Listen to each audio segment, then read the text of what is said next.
welcome back to our channel. Good afternoon, everyone. And we're going to have a fun discussion today about our adventures at the 50th anniversary Is that what it was? of the Disney Archives. 2010, 20, yeah? Yeah, No, yeah, 71. no, I'm getting, is that right? Well, 70, Okay. 71. All right, okay.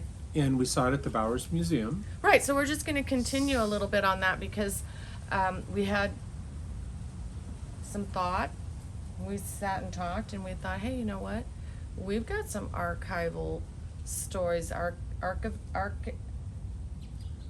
story. archivist Yeah. stories, huh? Oh, and I love your story. And our work has not been archived, and so it's another, in this way, with,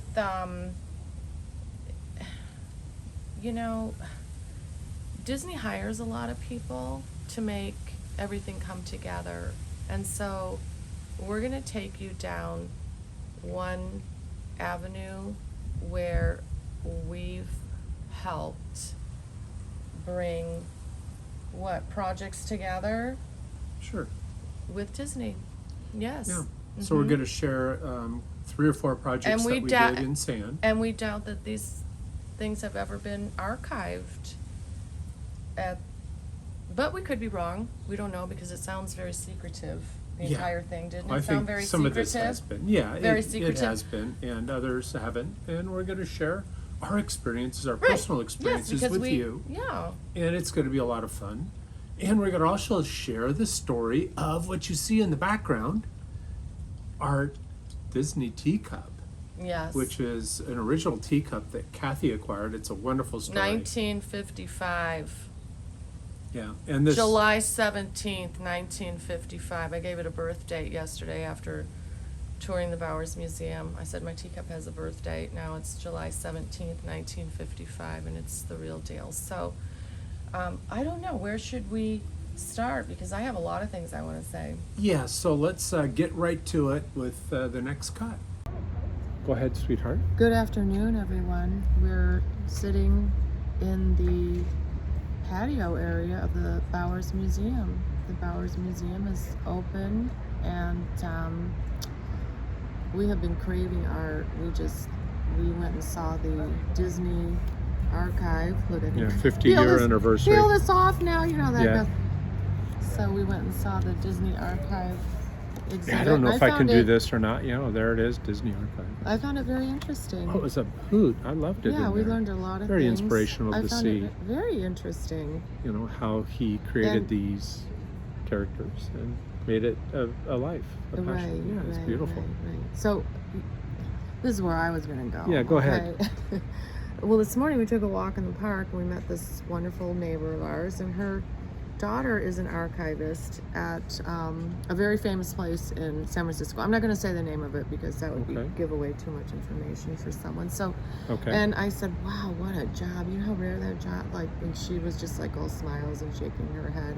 And then today, this is what I found interesting. One of the things I found interesting about this was I thought that it was very gracious of Disney they were highlighting those archivists in there, and bibliography archivists. There's so many different. I'm sure they're all specialties with all the different types of mediums. Right, and these are average people who were actually they're recognized not average and people. appreciated. They're talented, and it takes a lot of thought. They're every day. But they're not the stars. They're not Mickey Mouse. But That's no, the point I'm getting at. Oh my God, I'm so done fighting for airtime. We stop. Okay, listen. We could do it. No, listen to me. I'm presenting. Okay. That art, whatever it is they have to archive, is like their patient. And if they don't take the care, the time, and write the right treatment plan and how to take care of that piece of it, won't archive. It won't be there later through the years. So, I'm just fighting for airtime. I don't know what to tell you guys. Let's count the seconds. I've gotten 10. Okay. You've gotten 3 minutes. So anyway, let's keep going. I'm just glad to be back. I love art. I love to study. I love to look at the costuming and one of the seamstresses in there. I'm going to be looking them up because what wonderful work that's a people get their master's degrees in costume design. So Well, we'll share some images. I Sure, don't know if I'm yes, allowed yes. to do that or not, but well, I mean, we're I guess they promoting. can I guess if always- Disney wants to be a sour grape, yeah, they can big always raspberry, take it out, right? yeah. Otherwise, But- they get some promotion. Yeah, very Okay, inspiring. okay. We'll keep. We're just starting a video, piecing it together, guys. Okay, see you later. Bye. All right, we're back. Kathy, tell the story of the teacup. I Oh think my that's gosh. the hero of this. Okay, so we went over to the Bowers and we saw this, the archivist, I don't know, collection, how they do their work and whatnot. And, there's some interesting stories that about Disney because it was here in Orange County. So I want to say it was around when our daughter was about 4 years old. And these are just, I don't know what to say, guys. Listen, if you live in the place it's happening, then things happen. So This is over 25 years ago. oh my God, yes. So Okay. so I had a friend who was, help me, I always get this wrong, grading Plots. pads Yeah, plots for for homes. homes in Garden Grove. And it was in there was this was all told to me. So it was in a vacant lot, but there were homes around the vacant lot. So inside this vacant lot where the new homes are going to be built, the older homes of Garden Grove had their cinder block walls, picture it in a U-shaped, and the street closing off this U-shape with the curbs. So it was the end of the day, and the guys all had their work trucks parked at the curb, and at the farthest wall, the base of the U, a lady popped her head up over the wall, and she started waving at them and trying to get their attention, and they just wanted to go home for the day, and they were like, what does this lady want? And they made the trek back to the back wall and spoke with her, and she said, you men have a truck. You have trucks. Would you please take this? Would you take this out of my backyard? I don't want it anymore. And it was a Disney teacup. And so my friend looked at this teacup, and in his mind he thought, I know a little girl who would love to have this teacup. So evidently, as the story went, the lady had been an executive or it had some higher level position at Disneyland, and when she retired, this is like at the time, they would probably never do this now, but she was asked if there was a piece of memorabilia that she'd like to have, and she said that she would like to have a teacup. So she had this teacup in her backyard, and it came to us, and It's fallen apart. Needed no, I mean, painting, I'll get right? to all that. Okay. Yes, it looked terrible. It's going to take a long time to tell this story. Yeah, and this is Scruffy. And We I- didn't introduce Scruffy. and we need to be fair with this story. Okay, so Mhm. so when my friend brings the teacup over to my house, I was just like, oh my God, like, what is that? And because it wasn't in good shape. It was this dingy yellow, and it had the design that you see now, but that was brown. So it had aged so badly, and stay tuned because there's a story to this which has to do with archiving and being a good steward. So we needed to protect it right away. It's fiberglass, and then the handle that you see is wood. It's a big piece of cut solid wood. I think it's solid, Yeah, a solid piece of it's wood. a hardwood. Yes, and so we painted it what we call Arcasand blue, and if you look at any of our work, you see our tools, you see our logo, there's a blue, we call that Arcasand blue. That's our blue, and that's Arcasand blue. So, and we painted it that because paint is a protectant. And then, I don't know how many years later, we needed to spruce it up. You have to take care of these things. And so the internet was a little weak on photography. I don't really know what year it was, Yeah, it was like 2000, 2003, and 4, 5. you somewhere in think there. it was Maybe. or 2000? Okay, so so we found the 1960 version. So we painted it a light blue, and then we gave it, I'm going to call it the 2 racing stripes at the top. It was horizontal a stripes. lighter blue at the rim of the cup. And you can do your research on Disneyland cups and how they were painted throughout the years. And then, and then we put wheels on it. You need to tell this part. Yeah, so I poured a round slab with a pipe sleeve, and I put a pipe in it. I attached wheels to the bottom of a piece of plywood, probably doubled up the plywood, and bolted it to this plywood disc that would spin. And the handle in the middle was fixed, and the teacup would go in circles.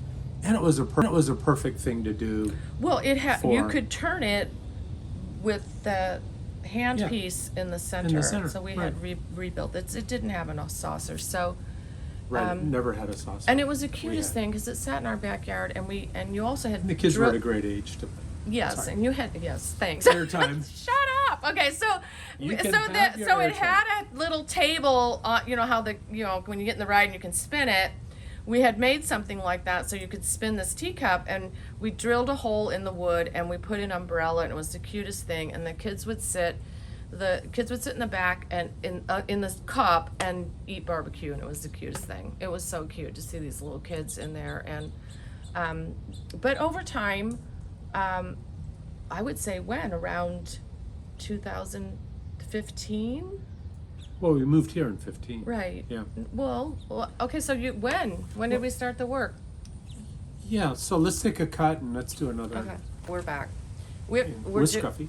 And Scruffy, and we're doing this on the cell phone, and Greg doesn't like to have large pieces of data, so that's his archival Yeah, I keep it method. to 3 or 4 minute clips. Okay, so Greg reminded me that I had left out large chunks of this story. So anyway, a big piece. So you guys have to understand that, I don't know, until the, what is the convention center out there called? Anaheim Convention Center? They would start holding these conferences or gatherings called like D3, something Disney like and for Disney memorabilia, right? And Right. Shareholder meetings. But I don't even know, shareholder meetings were Different. way before that. Okay, Okay. so, but there wasn't any real value in any of these things so to give away a teacup, like it was, I don't know what to say. There was no Yeah. value that Early. collectors hadn't moved in yet. Right. The idea of holding these conventions, none of this had happened. And this is only going to happen if you're like in the neighborhood, you're living in the county. And so, so one night, I don't even know, no names. I Right. just want years. Like, I don't even know when this would have been. 9, 10, 11? 8, 9, 10, 11? No, it had to be before 6. Okay. 6, 7, Okay. 8, 2006? Okay. I don't know if that's important. Yeah, okay. Well, anyway, so it was a little bit before that. I don't know. Anyway, plus or minus a couple of years, I don't really know. Anyway, I was talking to my neighbor, and my neighbor had given her husband a ride to work in the morning. And this is, we're looking at before 2006 for this story I'm going to tell you. And she said to me that they had the car radio on, and they were, it's early in the morning, and it's talk radio, and there was the radio program was going over Disney memorabilia, and they were talking about, people were calling in, and they were talking about the things that they had, and someone had a Mad Hatter car, and someone had a Dumbo, and you have to understand, at this time, I didn't think this thing had any value, like zero value. It's just the times. And so she said that the Mad Hatter car was worth $40,000. They had said on this radio. Now, this is all secondhand. I don't know.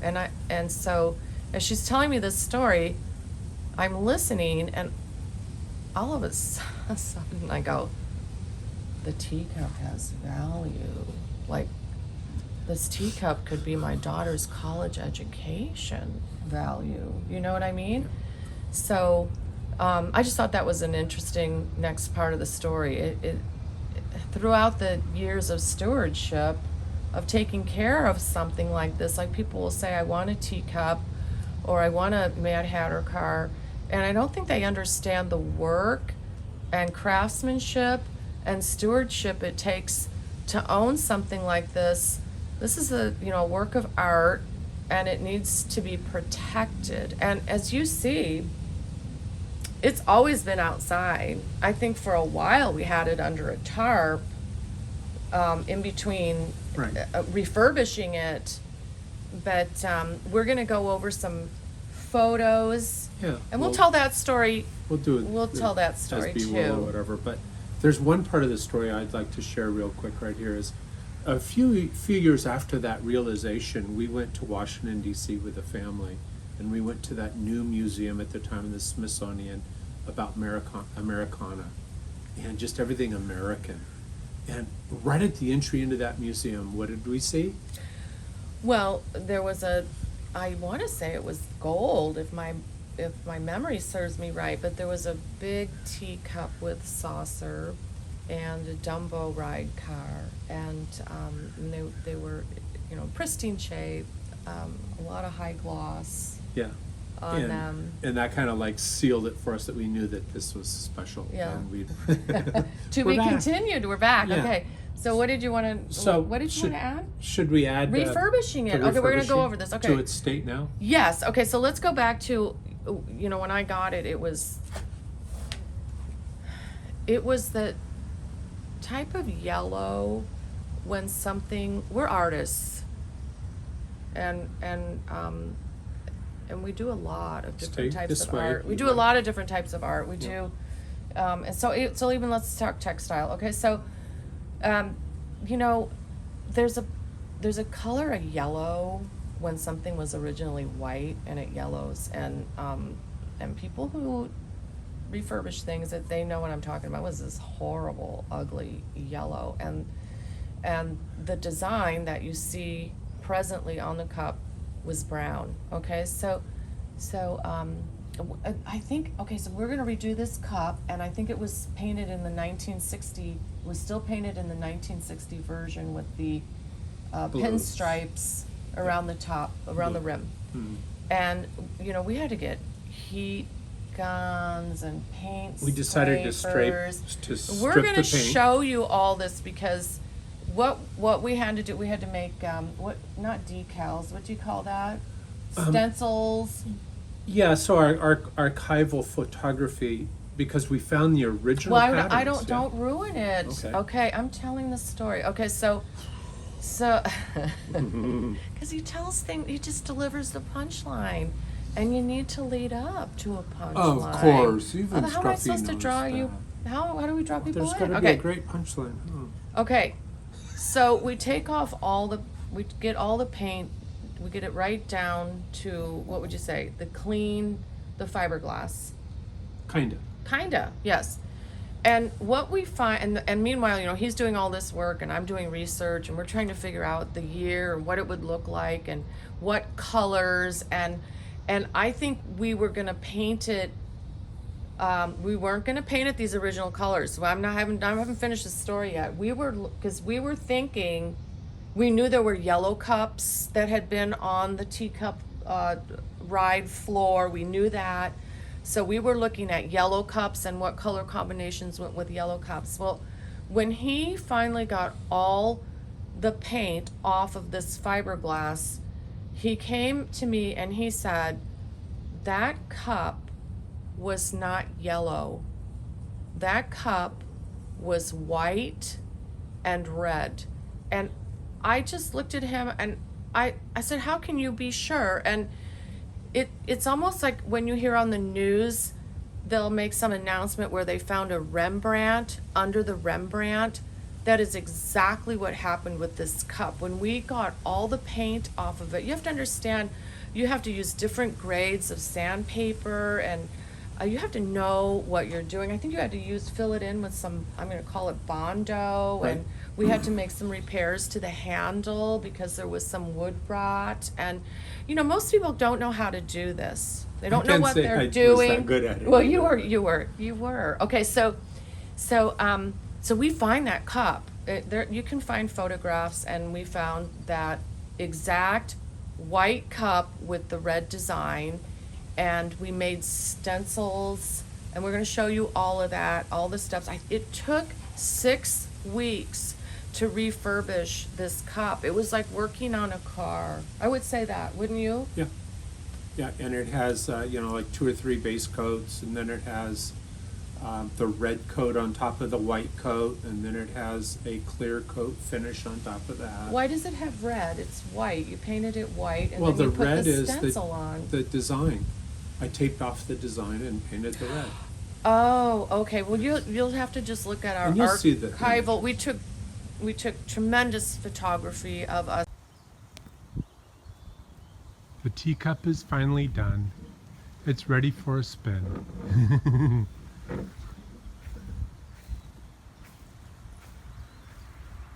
Does it bring back memories of your first time at Disneyland? At Disneyland, right in our own backyard. That's right. Repairing this teacup, and I guess that just kind of wraps it up on the teacup. I guess once again I would really stress how much work and effort. It has to be placed in the right hands. It can't just be left schlucked in someone's backyard and think that you can't work on it. In fact, I think at one point we joked that we were going to call Pimp My Ride and tell them, we thought it would be funny, like, we've got a ride and come and pimp our ride, and that they would think that was so much fun, because it was like, are you kidding? Like, Right. this is the greatest ride ever. You have a teacup that needs to be pimped. And so I don't know, I think we probably had more fun working on it ourselves and learned so much. Right. It became Right. a hobby-like thing. Yeah. So we have some other I don't know, Disney journeys, stories, yeah. experiences, that we want to That share we're with gonna you share. as well. Okay, we're back, and I think this is where I get my 30 seconds of airtime. You do. right? I just told him that he gets to talk because he's going to talk about the various projects that we have worked with Disney on through the years. Yeah, and I started to try to think of which projects they were, and You they made came notes. back. Yeah, they came back kind of like This is fun because one at a time over time. yeah, yes. And I'd forgotten about a couple of them, and Okay, there's so probably tell a us some few I forgot. stories. Tell us some stories. So one that Wait, before we get started, can I just interject one thing? Yeah. Okay, so this gets back to the Orange County, living in the area, and it may even be true in the Florida area and the French area and the Tokyo, help me, area. That, if you're living in the neighborhood, when you go to Disneyland, they have craftsmen, like we are true crafts people. So we're artisans. And yeah, so over time we're not you're like going to get hobby. hired to do something. Right. Yeah. Yes. Okay. So Good point. I Okay. want to bring that up. So we did a premiere for the African Cats movie Was that the first one? at the Disney Walk. How good is your memory? Did you just jot these down as they I- came, or did you do it in the order that these happened? No, these are not in order. Okay. But that one was back in, I think, 2014. And you guys can do your research. When did African Cats premiere? And we did it on Earth Day, and we were at Disney Walk. Mm-hmm. That retail strip center that's outside of Disney. Yes. Yes. And that was a lot of fun. I had these brings- tigers holding a cub in her mouth. Yes, and so what sand sculpture does is it brings people together. It starts conversation. It creates photographic moments, Instagram moments. It creates social media.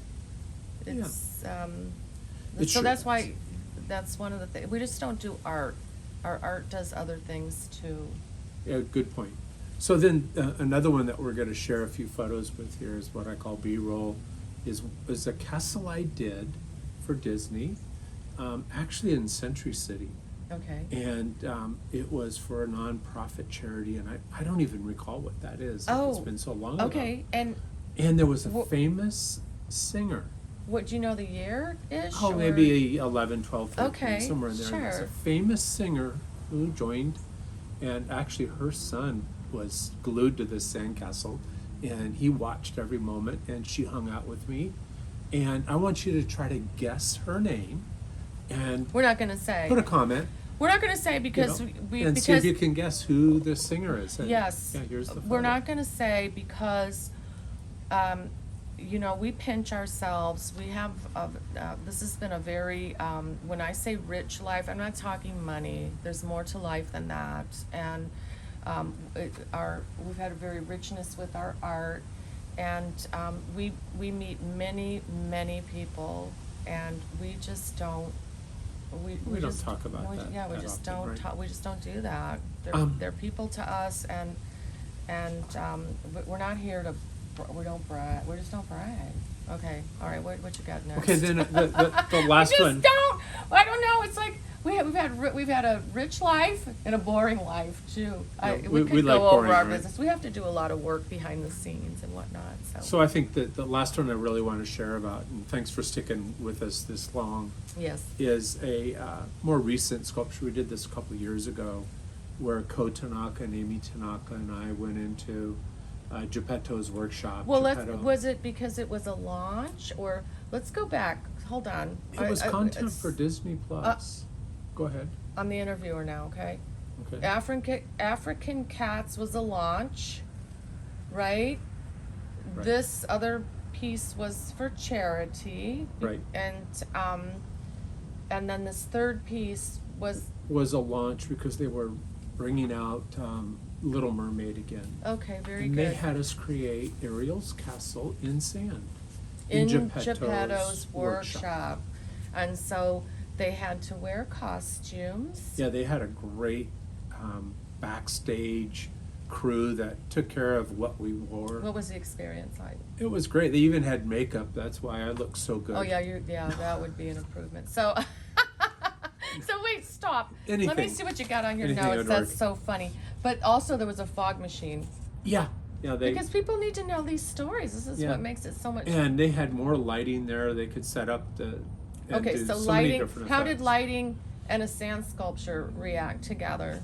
Great. Okay, how about Yeah. the fog machine? I thought that was effective too, and you'll see a photo or Okay, two with the wasn't fog. there some issue with like humidity Yeah. and come on, you're leaving parts of the look. Yeah, good You point. see, come and So- talk to me when you need to. Yeah, they pumped up that fog machine, and we're used to sand kind of drying out and solidifying and stabilizing.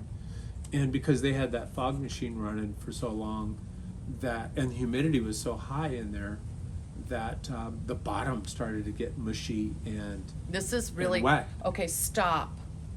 This is important because he's describing liquefaction. Yes. In building, in And construction. when I described construction, what right? could happen to the crew, they all went and ran and got towels, and there's like 10 people soaking up the sand with towels. This whole part of the story Yeah. is going to get left out. Okay. Yeah, and I remember we took some of the sand outside to dry out in the sun, and they That's put a little great. In sign the next to the buckets, or sand. were they still in We the? laid it out on the hot pavement. Oh, gotcha. So you had to dump it all out on the hot pavement Yeah, and- get the water out because the water content was too high, which is actually something that we don't show up with dry sand when we bring it in buckets. We try to think ahead of time so we can be working. And so we bring moist sand. Right. So And if you could dry out Curious. some of the sand, it acts like a sponge and it stabilizes the sculpture. It'll take that mushy sand and solidify it by equalizing the water. sure, absolutely. But, problem solving on the We fly. we saw that played on Disney Plus here during the pandemic or just before the pandemic, and so that was a more recent piece. And That's great. I didn't see it. Did you actually saw Yeah. it? yeah, and That's great.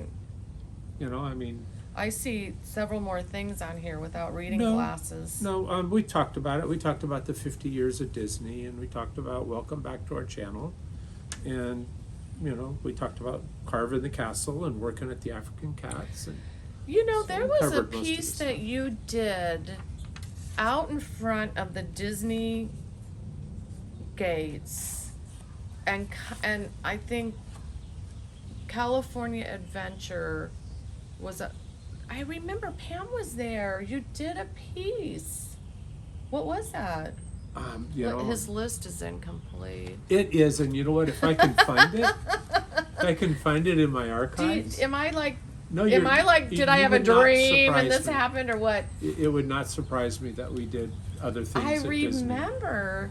And you know, if I find them, because I have all our projects archived and stored, and it's 100 a year for 20 years. So do the math. It's like 2,000, and it's hard to remember them all and to archive them all properly. If I find it, I'll put a photo or two in. And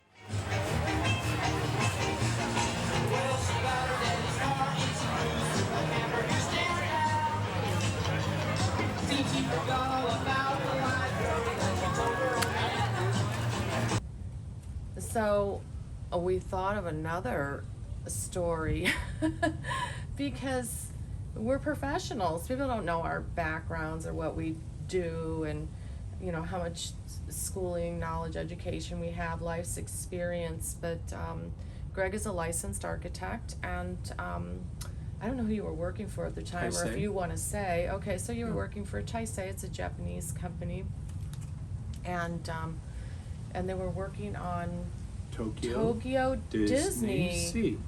Tokyo Disney Sea. Okay, so here's some more history. Yeah, here's a story or two about Tokyo Disney Sea. So Taisei had the contract to build a percentage of the park. I'm gonna say it's about 30%. They had other contractors in there working too. So they had 2 or 3 lands, and they had some of the site and all that stuff. So our team in Japan came to us and said, you guys need to help us procure parts and pieces for the project. So our U.S. operation, our international group of Taisei, ventured out to vendors that were located in Southern California, which Disney loved to use because that's where they worked. They're here in Burbank. And we met T&D, Teddy and Dimitri, Yes. and saw how they created tile. Wasn't Teddy and Theodora? Yeah. Okay. Teddy, Teddy is Theodora, and Dimitri. Okay, because I only know them as Teddy and Dimitri. Yeah. Okay, Teddy and Dimitri. Teddy is Theodora. Yeah. Oh, okay. T&D. Yes. Okay. Anyhow, we got to go visit their tile fabrication plant, and I remember walking into the room and seeing what they did for California Adventure, laid out in a huge warehouse on the floor, like, I don't know, 4,000 pieces of tile, all the numbers. Now, Unbelievable. Okay, so because we're going back in history, so we have to jar people's memories now. So this would be the entry of California Adventure. When it was just this opened. Beautiful, And it's actually been dual-sided kind of, as I recall, and I may recall this incorrectly, I think it started out and then it grew and then it wrapped around and it matched the same side, and it was just beautiful, showing the highlights of, was it strictly California or what? Yeah, it was scenes from California, like Golden Gate Bridge. Absolutely and beautiful. These two, a beautiful couple, highly skilled and talented, and they had worked on that. And so I would say because of their known work, they were contacted again to work on this project in Tokyo. So go ahead. Right, so we procured a lot of things for the different rides and amusements. You remember this story about the seats that I think there's an Ariel's underwater adventure ride at Tokyo Disney Sea, and we made the seats, or at least helped procure the seats that they moved, they wiggled, they shook, they vibrated, they sprayed water, humidity. They had speakers in them for sound, and they'd Yeah. vibrate. Yeah, they did all kinds of things. I Right. forget all And of it. I Those that have been remember- there might comment below and get us right on this. I but- remember I was working as a nurse in the hospital, and I remember talking to you on the phone. And we did get a little time to talk on the phone. We took very good care of our patients. But anyway, let me just add. So it was kind of like you gotta do, look, we're a family, you do a little reconnecting throughout the day. So I said, what are you doing? And he tells me, I'm like, what? Are you kidding? I don't know. It just seemed so great and fun and creative kind of a thing that he was trying to procure these seats that would create the experience that would be used on this particular ride. A ride, I'm going to call it a ride. Yeah. And but I don't think we talked about Teddy and her work and what they did, because I remember going to their studio, just gracious people. I can't remember if they had one or two walk-in kilns. Now, if you're not into art or understand, most people have a kiln that maybe, Right. tabletop, maybe something This small. big, it's Maybe like the a big- art one that you saw in Yeah. high school, but these were walk-in Rooms, yeah. kilns, okay? And I think they were electric fired or something, or I don't know how. Yeah, I don't remember the But- detail, But but I what remember. were they making for you? Because they had to lay out Yeah. pieces. So as part of this ride, the outside of this was big, huge seashells and seaweed, all out of tile. You And- just made me think of something. And the reason why is because, and help me, because I don't know if it was Teddy or Dimitri, but one of them had this highly skilled talent that they could reverse and create the entire shell to match. You tell this story. Right. So Dimitri had the skill to be able to carve in reverse. So let's assume I'll use the face. So he could carve the face in negative reverse, so you could push the clay into it once, and that is the final product. When normally, how is it done? Normally, you More have to carve steps. the face in positive, like you're used to seeing Or, it. so you might do a plaster of Paris face, right? Yeah, or carve it out of clay, then and then put a put plaster latex mold, or something. Yes. and then that's a second generation. And then you put the clay in the mold, and that's a third generation. And the difference between creating Dimitri the mold, could do this in one step. yeah, one step. Left or right, right? Yeah, and Correct? we couldn't replicate that in any.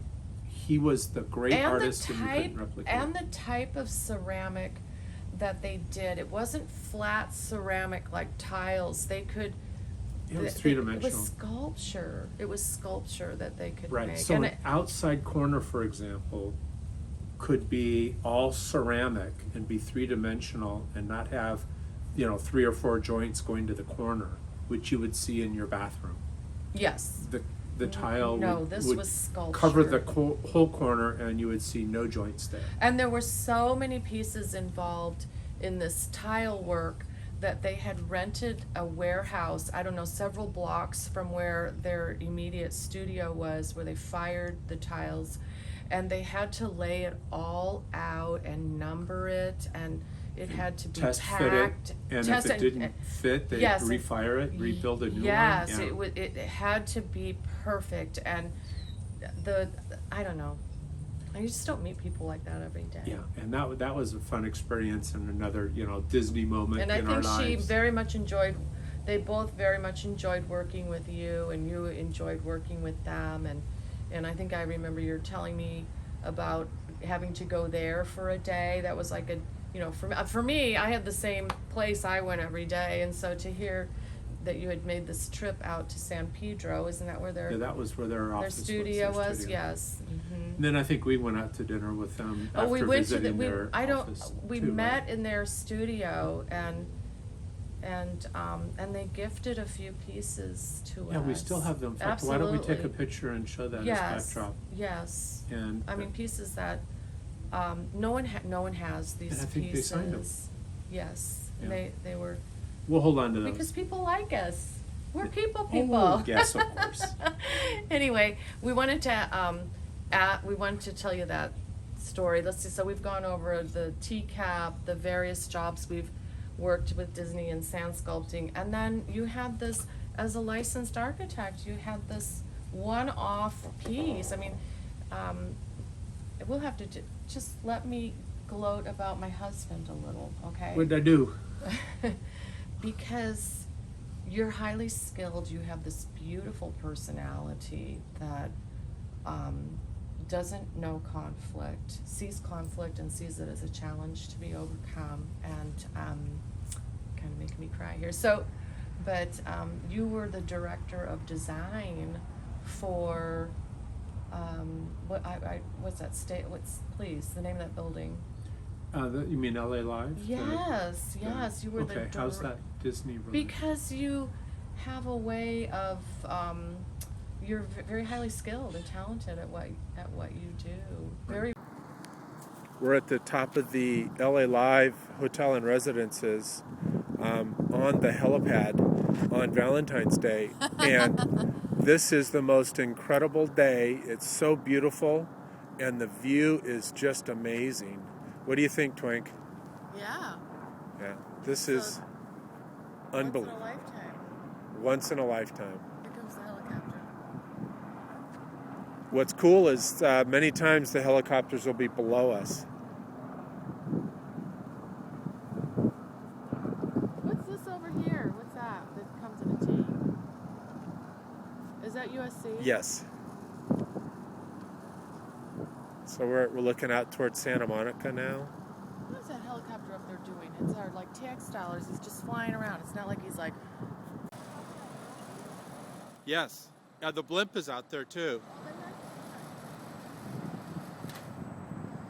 And that's the window washing rig. We're washing windows today because we're opening the hotel tomorrow.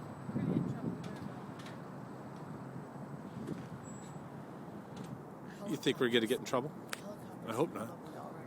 Very rare architect, and I don't think a lot of people understand that. I'm going to just say, allow me to say it. You sit back and relax.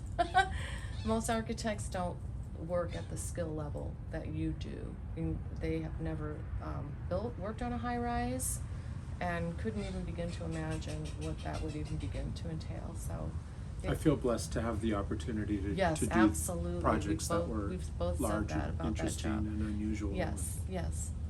We're here with Alex Laban, our son, to talk about some of these projects we did with Disney or for Disney or about Disney. Hi, Alex. Yeah, why don't you get us started because you have the guys. gift of gab. Alex, thank you so much for taking this time to sit with us. We know that you're very busy and all of your studies have taken you to places where you need to focus your time and your effort. So we just appreciate this joining with us. This is Yes, also we love you, great. Alex. Okay, Yeah, it's a good so book. we were talking about some projects that we had done with Disney over the years, and I don't think the list was complete. And then we started thinking about some more projects, and I don't know. I know there was African cats, and, Right. and there was the charity piece that we talked about, and then there was Geppetto's workshop. Right. And then there was doing projects out in front of either the Burbank studio or the Glendale studio for a Disney internal parties. And we did those two projects. And I know you and Pam helped on one or both of those. And they happened like back to back within a week of each other. Yeah, I can distinctly remember the Frozen, the one we did for Frozen. That was a fun one.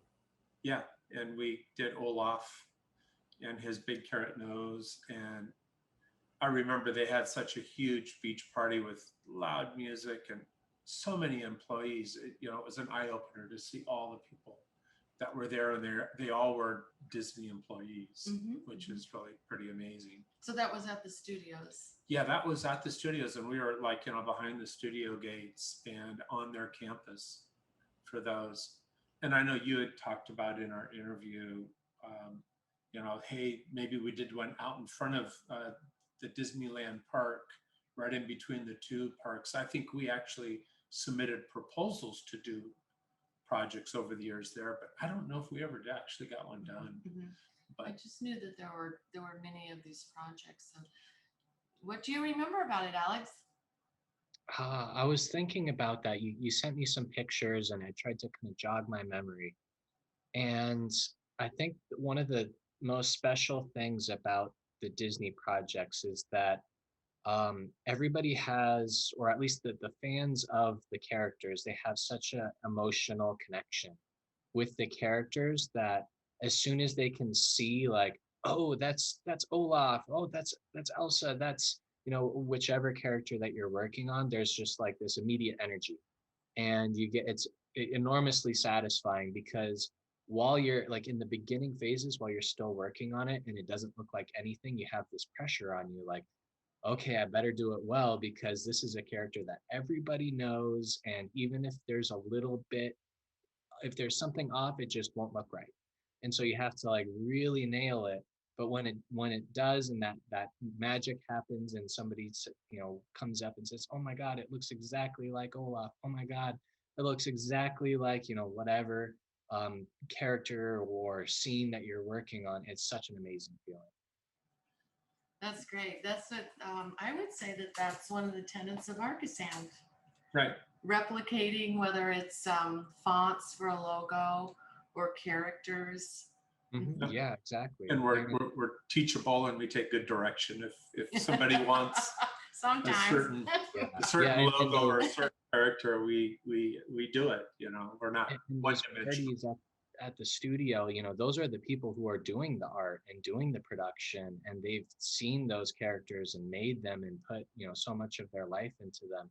So it's a kind of an even higher level. It's not just making a logo that, as long as it's close enough to the regular thing, everybody's amazed about, oh wow, you did such a good job replicating it. Now there's like this extra layer of like emotional connection that you Yeah. have to Right, stakes are integrate. high. So well said, Alex. So well Yes. said. That's great insight. But I sit here and realize that now they're 40 hours a week doing something to support those characters and that brand, and we just consume it for an hour in a movie or something. They live it. So I get it. Yeah. So we've set it up so that there's a mystery guest at one of our events, the one we did for the fundraiser with Disney, and we're asking our viewers to see if they can guess who the female singer star is. And it was funny, as we were on the phone a little bit earlier, you said, "Yeah, I went to the bathroom, or I went and got a soda, and I missed her." I'll have to cut that. I missed her. I think, because you would have remembered that, and I would have probably thrown you in the picture. But you know what? There's another star that you didn't miss, and we met that star, a couple of stars, on The Voice. Yes. And I got this great picture of you with Miley Cyrus, a couple of them, arm in arm, alone, and I just thought that was a lot of fun. Mm-hmm. Yeah. Yeah. Yeah, it was definitely kind of a you should meet your heroes kind of moment. I'm not, a huge Miley Cyrus fan or anything like that, but whenever you hear about celebrities and A-listers, you kind of feel like there's a little bit of pressure. I don't want to make them feel uncomfortable because they are always have paparazzi, always have people trying to get a piece of their time and attention, because it's like, heck, it's Miley Cyrus who's in front of you. You only have one shot to take in the moment. And Miley and Jennifer Hudson were judges on The Voice that season, and they were so gracious. We had built, a small sculpture for them to do kind of some promo shots, and they just were like, "Wow, this is amazing. This is such a great piece of art you made for us. Like, let's take pictures together." Like, and they just kind of like took that tension and just busted it open and just said, "Hey, let's enjoy this piece of art that you helped, make for us." And it was really a nice afternoon, and it kind of gave a really good impression that there are people too, and they want to just have a good time and not be always trying to be Hollywood professional and avoiding interactions and anything like that. So Well, yeah. Mm-hmm. Yeah. People. People. People. People. So, I guess we were just looking for a minute or two of video, and I think we got it. Yes. Thank you. So Alex. with that being said, Alex, we're going to let you get back to your busy day and your busy world. I And gotta we're go gonna, babysit the laser a little bit more. Right before I sent you the text earlier, I checked in on with the remote control, and I gotta go tweak some knobs on it. Of course. of course. Always I bet it's particular, and if you're having a warm day or a cold day or a windy Oh, day, or exactly. Yeah, yeah, it's been warm today, and it's so sensitive that the expansion and contraction of like the buildings is right. enough to send, it's enough to set Oh, things it's a so little bit off. Fascinating. fascinating. Yeah, a Wow, whole kind of building. like us when we get hot and get bloaty. Right. A whole building will expand and contract, That's especially one that's so multi-story, interesting. an inch or something, or Really, two, or yeah. really. Yeah, and this particular building that we're on has like expansion joints Yes, everywhere, of and course. Yes, because it's built for, I guess, well, they probably don't have the same seismic codes that we have here, but there probably is some type of Wind coding that's a higher level that they need Yeah. to follow to build a building. and temperature issues. They have bigger Certainly, temperature issues. yes. Mm-hmm. Okay. All well, right, Alex. Wish you thank could you be so here. much. Thanks for joining us from We'll far probably away. talk to you tomorrow. yep, I'll give you guys a call tomorrow. All right. righty. And share that with you. But anyhow, what do we say when we're near the end of a video? Well, we hope that you enjoyed our video and that you will come back and share with us on other videos that we make, and I don't know, I think it's kind of fun because sand sculpting, what do you do, what, and we've had so many great stories and whatnot. So we usually say like, share, subscribe, ring the bell, make a comment. Right. I feel like I finally got it memorized. You're doing great with that. I'm going to throw in another plug for greglebon.podia.com. Okay. We just posted some free content and even a book on how to build sandcastles, amazing sandcastles that you can download literally in a minute and have this book at your fingertips. It's only $20.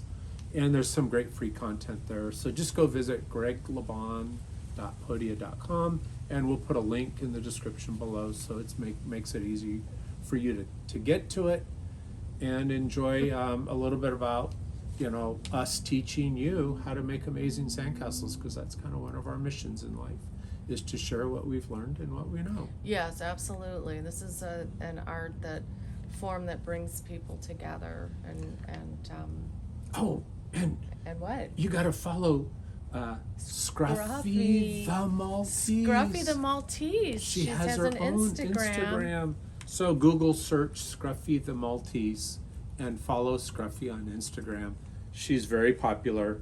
She's knocking it out of the park on Instagram. Even though she's tired now, she's very well liked on the Instagram world from other dogs. So with that, thanks for joining us. Thank you, everybody. And we'll see you soon at the beach, right? Bye-bye. Thanks. Bye.